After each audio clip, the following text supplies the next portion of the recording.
Pessoal! Vamos agora para a nossa última aula aqui para o Congresso, Introdução à Estatística Aplicada. Espero que vocês tenham aproveitado bastante essas aulas. E essa última agora ela vai ser bem prática, então a gente vai unir todos os conhecimentos passados nas duas últimas e vamos praticar, né? Botar em prática isso tudo que foi falado. A primeira parte da aula, eu vou ensinar para vocês como destrinchar a seção de objetivos específicos e gerais do material de vocês, tá? E logo depois a gente vai aplicar aplicar esses objetivos direto aqui no Jamov. Então, a primeira coisa que eu preciso que vocês façam é instalar o Jamov, que é completamente gratuito, no computador de vocês, tá bom? Segundo, preciso que vocês baixem, né, um material de apoio que vai ser um PDF com os objetivos que a gente vai trabalhar aqui e a gente vai simular, tá bom? Bom, vamos começar aqui com os objetivos gerais. Vamos fingir que a gente tem uma pesquisa clínica sobre diabetes, tá? Bom, o meu objetivo geral é investigar a associação entre fatores clínicos, antropométricos e reprodutivos, com o desenvolvimento de diabetes mellitus em mulheres, utilizando dados estruturados de prontuários e avaliações clínicas. Tudo bem? Bom, o que vai definir qual teste estatístico você vai fazer para comprovar as suas hipóteses ou comprovar alcançar os objetivos que você está tentando compreender é a seção de objetivos específicos. Por quê? Dentro de cada um desses objetivos, você vai ter palavrinhas mágicas que vão te ajudar a escolher o melhor teste estatístico. Tudo bem? Bom, vamos então primeiro analisar esse primeiro objetivo. Vamos lá. Analisar a relação entre número de gestações. Então, essa é a primeira variável que a gente precisa ter. Uma variável que diga no nosso banco de dados o número de gestações que essa pessoa teve, tá? E a presença de diabetes. Ou seja, eu também tenho que ter uma variável que diga sim ou não se a pessoa tem diabetes. Tudo bem? Considerando possíveis alterações metabólicas induzidas pela gravidez. Tudo bem? Então, aqui eu preciso ter basicamente duas principais variáveis: número de gestações e presença de diabetes, tá? Qual é o meu verbo? Qual o verbo que eu tenho aqui? Qual é a ação que eu tenho aqui nessa frase? É o verbo analisar a relação. Então, eu tenho analisar o quê? A relação. Então, eu vou ter que cruzar o número de gestações com presença de diabetes, tá? Com isso, a gente pode tentar imaginar qual é a classificação da minha variável número de gestações. Dentro de um banco de dados, eu vou sempre colocar número 1, 2, 3, 4, 5, 6 gestações. Então, eu tenho uma variável numérica. Presença de diabetes é uma variável nominal, né? A pessoa tem ou não diabetes, certo? Então, aqui eu estou trabalhando com uma variável nominal que eu quero cruzar com uma variável numérica. Presença de diabetes é uma variável nominal bi, ou seja, a gente pode chamar de binomial, né? Ela só tem duas categorias, sim e não. Então, eu só tenho dois níveis, né, que a gente chama dentro da estatística. Eu tenho dois níveis dentro de uma variável. Eu tenho uma variável com duas categorias, dois níveis.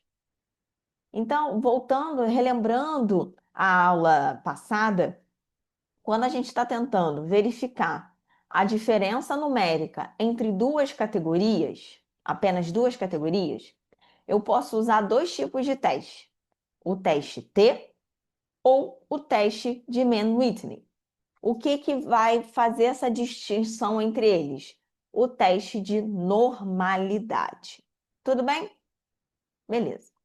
Então, tenta utilizar esse mesmo nível de, de, de passo a passo, esse passo a passo que eu estou fazendo com vocês, tenta imitar ele para o teu próximo objetivo e vamos ver se vai dar certo, tá? Lembrando que eu vou compartilhar aqui com vocês um mapa mental de como escolher os testes estatísticos e eu vou deixar esse mapa mental aqui na aula para vocês baixarem, tá? Bom, aqui está o mapa mental que vocês vão receber.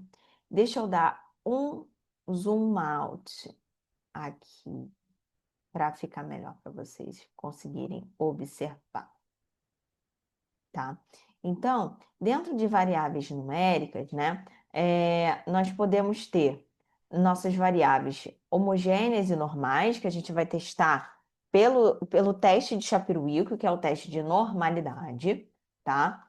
E dependendo se a minha variável ela é independente ou então ela é dependente, no caso ela tem uma passagem de tempo dentro do objetivo, a gente pode utilizar um teste T independente ou um teste T dependente, ou então a gente pode utilizar o teste de Mann-Whitney.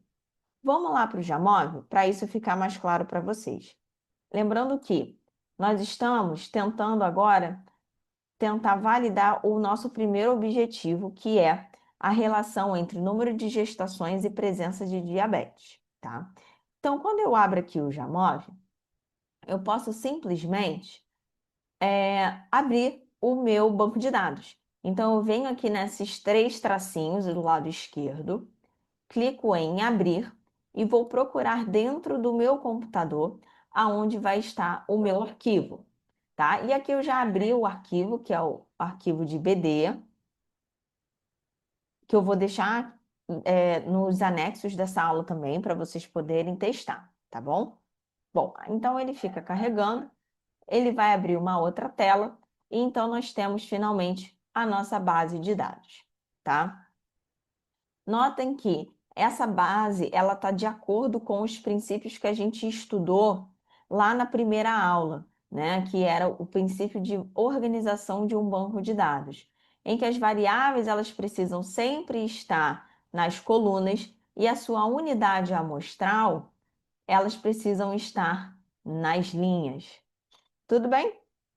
No nosso caso, a unidade amostral são mulheres, né? Então, cada linha aqui é uma pessoa diferente. Isso é importante. É isso que quer dizer quando eu falo que que a minha unidade amostral ela é independente um do outro. Ou seja, eu tenho pessoas diferentes, tá? Em que que eu analiso, tá? Se eu tivesse aqui uma passagem de tempo, ou seja, um antes e depois de um tratamento, antes e depois de uma técnica cirúrgica, eu falo que eu tenho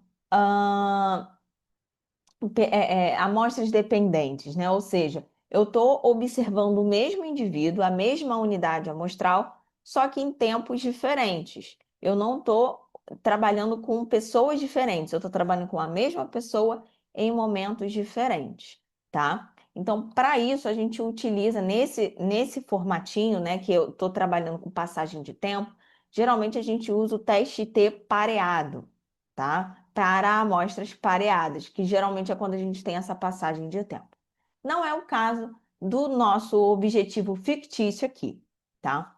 Bom, então depois que a gente coloca todas as nossas variáveis aqui dentro do Jamov, tá? A gente já pode começar a trabalhar com a exploração de dados, tá? Ou seja, o que é a exploração de dados? É a minha estatística descritiva. Tudo bem? Bom, inicialmente, o meu objetivo sempre vai ser a primeira coisa que eu vou fazer, que é a análise descritiva da minha amostra. Então, eu vou clicar aqui em Exploração e Estatística Descritiva. Beleza. Bom, então aqui eu posso selecionar todas as variáveis que eu quiser e eu posso separá-las por alguma outra variável. No caso aqui, a variável foco é gestação, tá? Mas eu vou selecionar todas elas para vocês verem como fica a saída aqui no Jamov. Então, selecionei todas elas e na aba Estatística Descritiva, ele gera para mim uma tabela bem completa com a contagem de dados presentes, dados omissos, média, mediana, desvio padrão. Só que notem um detalhe. Aqui é uma tabela para valores numéricos. Vocês estão notando que eu não tenho nenhuma frequência aqui, né? Então, isso às vezes é um pouco chato. Então, como que a gente pode fazer? A gente pode clicar, já tem o Jamov ele já tem um quadradinho aqui chamado tabelas de frequência. E aí ele gera automaticamente tabela de frequência para todas as minhas variáveis, tá? Um pouquinho mais para frente, a gente vai ver como que a gente separa essas tabelas, tá? Porque se você tentar separar essas tabelas logo de cara para deixar bonitinho como um relatório estatístico, você não consegue, tá? Um pouquinho mais para frente a gente vai ver como faz isso. Aqui embaixo a gente tem um botãozinho chamado variáveis em colunas ou em linhas. Isso aqui nada mais é para você inverter a ordem, tá? Então, inicialmente, as nossas variáveis estão em colunas, mas o ideal, quando a gente fala de publicação científica, é as nossas variáveis estarem nas linhas apenas para a apresentação dos dados. Então, eu vou mudar aqui para variáveis em linhas. E nota como ele vai inverter, ó. Olha lá, as minhas variáveis foram para a linha e as minhas métricas foram para as colunas. Tudo bem? Bom, dentro aqui dessa aba Estatísticas, nós podemos escolher as métricas de dispersão. Lembra que a gente viu média, mediana, amplitude, mínimo, máximo, variância? Então, tudo isso eu posso selecionar e escolher que entre aqui dentro da minha tabelinha, tá? Ou eu simplesmente tiro e não quero utilizar, tá? A métrica de variância, amplitude, ela é um pouquinho menos utilizada para tabelas dentro da escrita científica, tá? E o mínimo e máximo ele é bem utilizado. Vocês podem ler nos artigos de pesquisa quant que mínimo e máximo tem bastante. Então, é média, desvio padrão, mínimo, máximo, mediana, às vezes. Tudo bem? Bom, logo depois nós temos aqui a parte de gráficos. E aqui é muito legal para vocês brincarem, tá, pessoal? Com essa parte, que é o seguinte: você pode simplesmente selecionar que você quer box plot, tá? Lembrando que box plots, eles são feitos apenas para variáveis numéricas, né? Então, ele já deu um erro aqui falando, ó, a variável IMC recodificada e a variável diabetes eu não consigo gerar box plot, porque são variáveis nominais e não podem ser tratadas como numéricas, tá bom? Ele já dá esse erro. Entretanto, para todas as outras variáveis que são numéricas, olha lá, ele já gera gráficos automáticos. Todos esses aqui são box plot, lembrando que o box plot ele sempre dá em torno de, deixa eu contar aqui, acho que são 6 medidas para gente. Então vamos contar uma por uma aqui, ó. A gente tem a mediana, que é esse traço um pouco mais espesso. Nós temos o terceiro quartil, que é esse tracinho aqui superior, um pouquinho mais fino, e o primeiro quartil, que é esse traço inferior, mais fininho. Então, já são 3 medidas aí. Além disso, vocês estão vendo aqui esse traço na vertical, que a gente chama de bigode também, né? Se você quiser chamar o box plot de gráficos de bigode, na literatura existe esse nome. Isso aqui representa o valor mínimo, perdão, aqui, o valor mínimo ou o valor máximo. Então, eu já tenho mais duas medidas e se eu faço um menos o outro, eu tenho a amplitude. Pronto, 6 medidas. Além disso, ele dá um valor extra para a gente, que são os outliers. Ele é o melhor gráfico para observar outlier, tá? Ou seja, tudo aquilo que ultrapassa o limite do intervalo interquartil, que são essas bolinhas que estão aqui. E o Jamov ele é tão bom que ele mostra para gente qual é a linha correspondente a esse outlier. Então, aqui no IMC, eu tenho pessoas com IMC muito alto. Essa pessoa aqui que tem o maior IMC, ela está na linha 87 do meu banco de dados, tá? Além disso, a gente pode pedir para ele fazer gráficos de barra para gente. Eu selecionei aqui, e ele vai gerar devagarzinho os gráficos de barra, de acordo, né, com cada uma das variáveis. Vocês vão notar que vão sair alguns gráficos de barra um pouco estranhos e vão demorar um pouquinho mais para serem criados, tá? Até porque algumas variáveis aqui são numéricas. Então, vamos lá.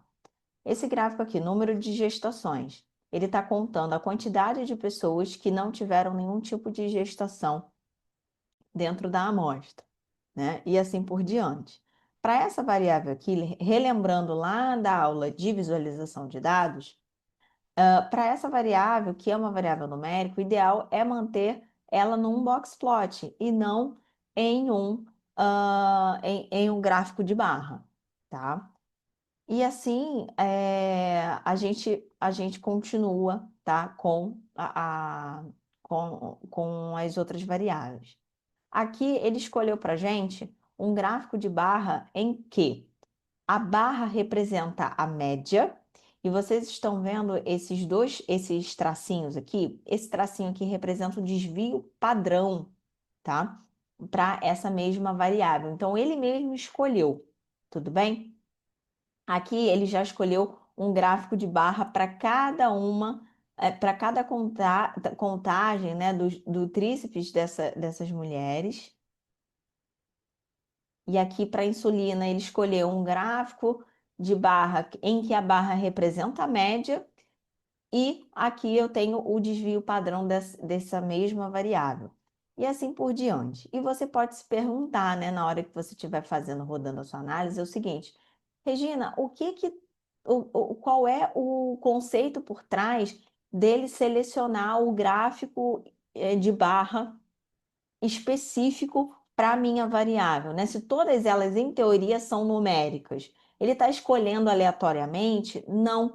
Isso vai de acordo com a classificação. Deixa eu botar minha caninha para cá. Em relação à classificação do próprio software de cada uma das variáveis. Então, olha para cá. Você está vendo aqui que gestações a gente já concordou que é uma variável numérica. Mas vocês estão vendo o símbolo dela aqui? O símbolo está como se fosse um conjunto. Esse símbolo no Jamov é um símbolo que é relacionado a variáveis nominais. Então, o Jamov está reconhecendo gestações como uma variável nominal. A medida do tríceps, ele está também classificando uma variável nominal. Entretanto, já sabemos que é uma numérica, tá? Então, como que a gente... E idade também, eu acabei de ver aqui. Opa, deixa eu fechar aqui. Ó, acabei de ver aqui, ó, idade é claramente uma variável numérica, entretanto, ele está classificando como categórica. Então, como que a gente muda isso? A gente precisa vir aqui em dados, na aba dados, tá? E a gente precisa clicar duas vezes na nossa variável, que ela vai abrir essa janelinha aqui. E nessa janela eu consigo mudar o nome dela, então eu vou mudar aqui para gestações mesmo. Vou botar um nome bonitinho, tá? Com C cedilha. E aqui eu posso alterar o tipo de medida. Então, o que era nominal, agora ela vai ser contínua, tá? É um número. Aqui, o meu tríceps, eu vou clicar duas vezes e eu também vou botar como se fosse uma variável contínua. E idade, clico duas vezes e coloco como contínua. Agora, quando eu for abrir a parte de análise para gerar os meus gráficos, ele já vai reconhecer corretamente, olha lá, ele já vai reconhecer corretamente qual gráfico deve ser feito, tá? Então, isso é muito importante no início da análise de vocês. Verificar se o Jamov selecionou todos e classificou todas as variáveis de acordo. Tudo bem? Agora, vamos passar para os testes estatísticos? Vamos nessa?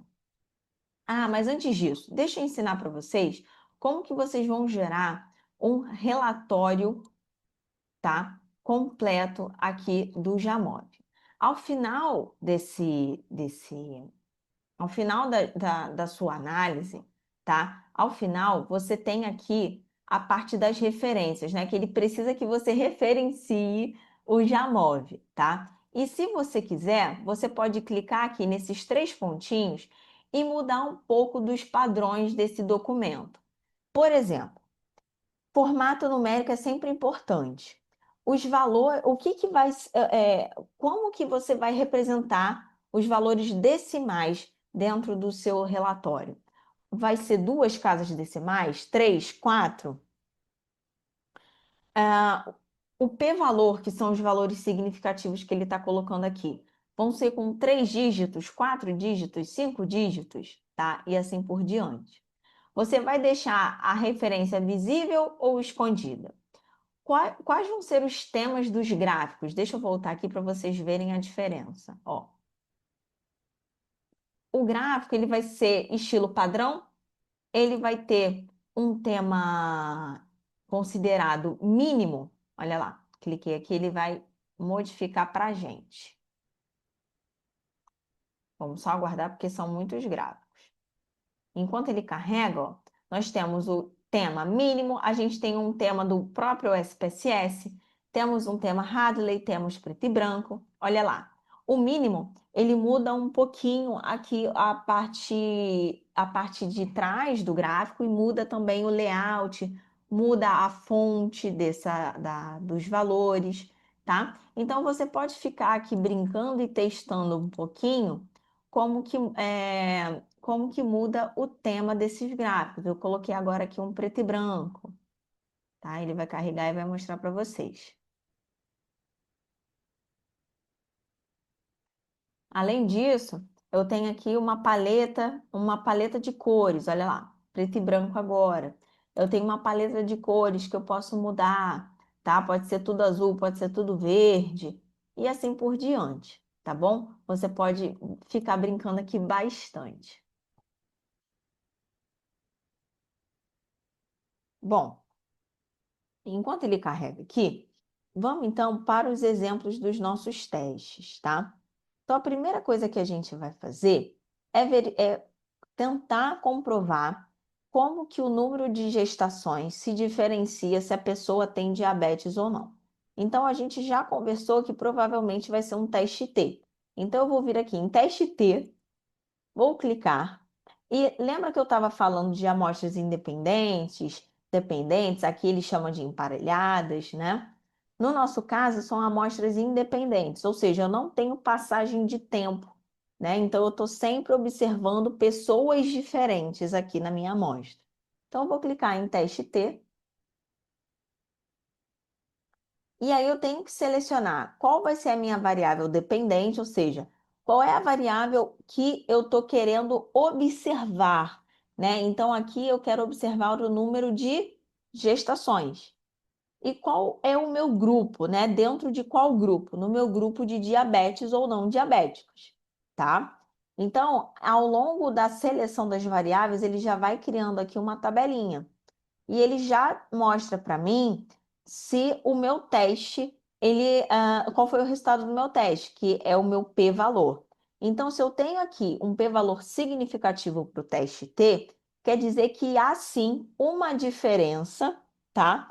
Entre o número de gestações para quem tem diabetes ou então quem não tem. Além disso, vocês concordam que essa tabelinha que ela está muito xoxa? Vamos dar uma melhorada nela? Eu posso colocar aqui algumas estatísticas adicionais. Eu posso colocar a diferença média entre os grupos. Então, eu tenho uma diferença média de 1,7 gestações entre os meus grupos, tá?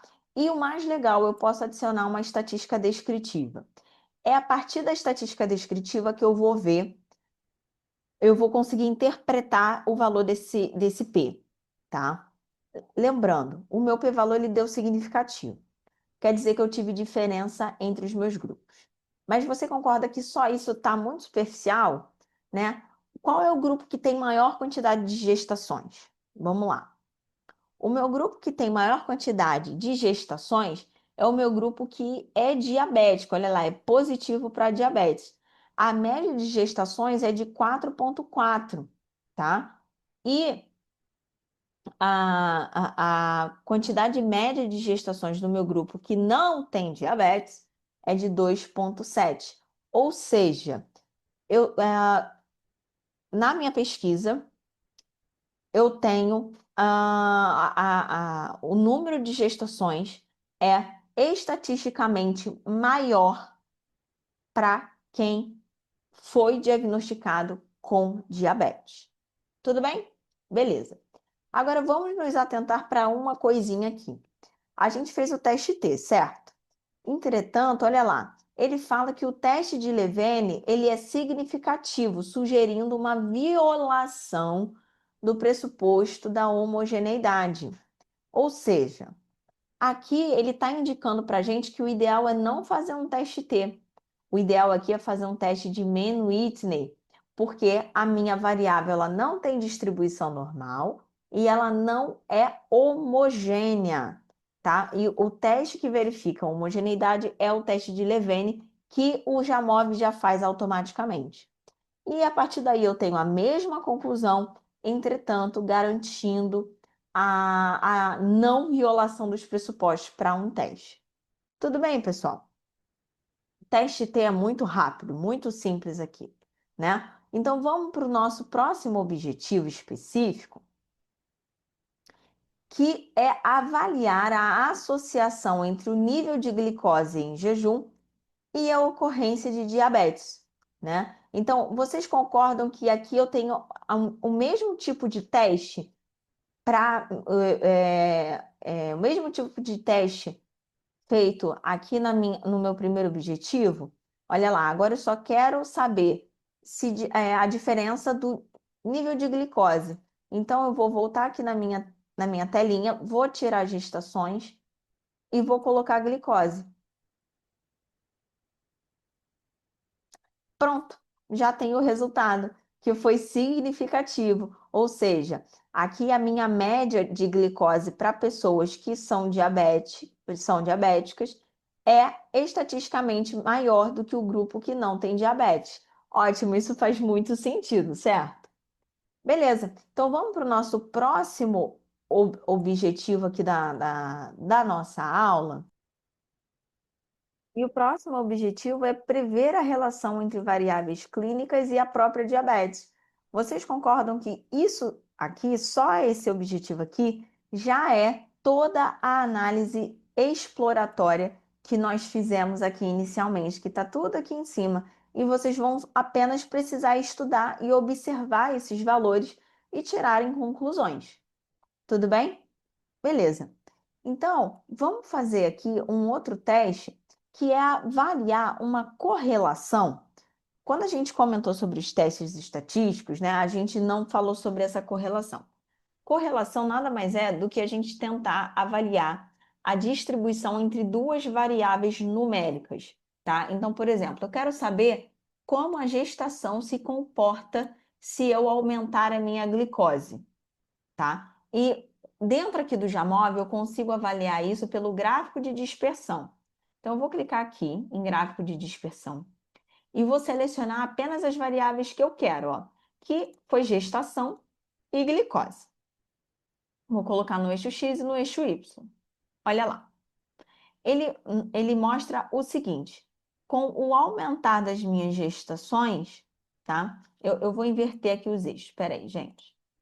Eu acho que vai ficar mais visual para vocês verem. Peraí. Vou botar gestações no eixo Y e a glicose no eixo X. Tá, pronto, agora melhorou.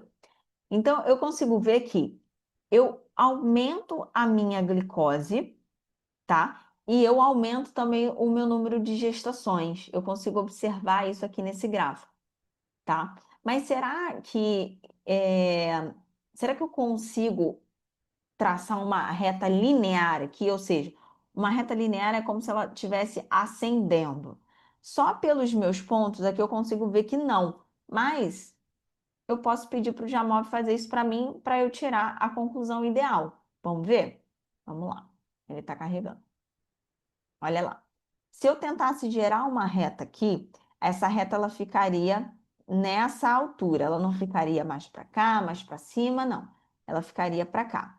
Isso aqui é uma reta que tenta se ajustar aos meus dados, tá? Entretanto, a gente vê que ela não consegue se ajustar tão bem assim.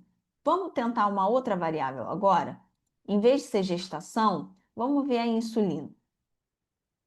Olha lá, a insulina ela se adapta muito melhor à minha reta do que à minha gestação. O que que isso indica? Indica que quando eu tento analisar glicose e insulina, elas têm uma relação linear, uma relação linear ascendente muito melhor do que apenas a glicose e o número de gestações.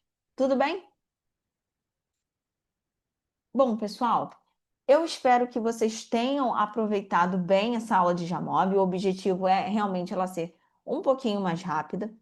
E quando vocês precisarem, se vocês precisarem de aulas um pouco mais específicas, aprofundadas de Jamov, que eu tenho certeza que vocês vão precisar, porque a análise estatística ela é bem complicada, ela é um pouquinho, ela precisa de um pouco mais de tempo de dedicação. Fiquem à vontade para visitarem o canal do YouTube da BES, o meu canal do YouTube, para vocês conseguirem desfrutar ainda mais e com mais tempo dessa ferramenta excelente que é o Jamon. Tá bom, pessoal? Um grande abraço!